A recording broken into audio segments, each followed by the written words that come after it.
Where hate rules, let us bring love. Where sorrow, joy. Let us strive more to comfort others than to be comforted, to understand others than to be understood, to love others more than to be loved. For it is in giving that we receive, and in pardoning that we are pardoned.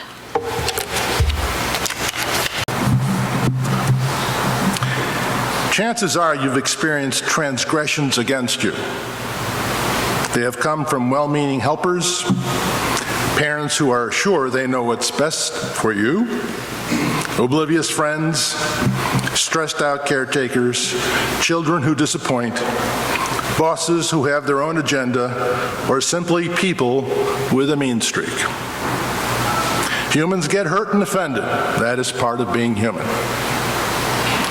Chances are also high that with at least one of those transgressions, you carry it around with you.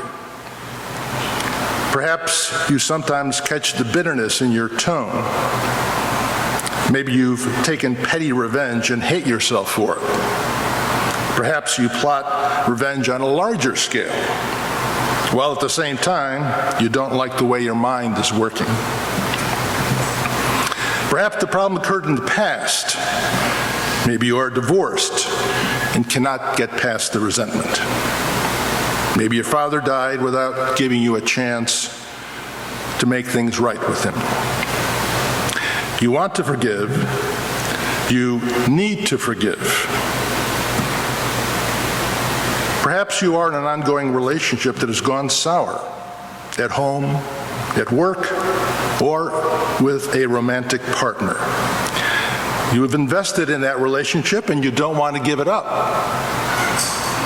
You want to reconcile, but how?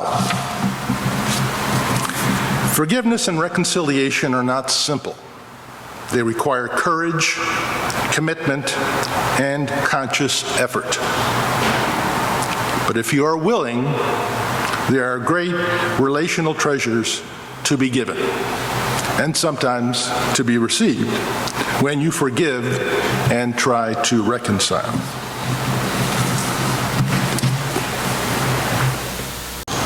The closing words today are also from Forgiving and Reconciling.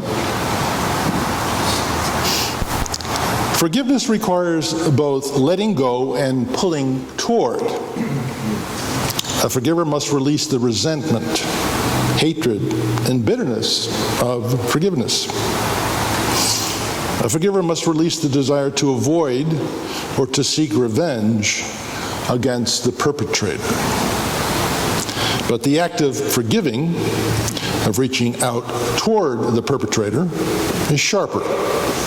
It pricks the heart. The forgiver replaces unforgiveness with a sense of agape love. A forgiver wishes the perpetrator well. A forgiver could even enter into a relationship with the perpetrator if it were safe, prudent, and possible to do so. Forgiveness means giving the gift that embodies freedom and love. Should I offer this gift? Should I forgive?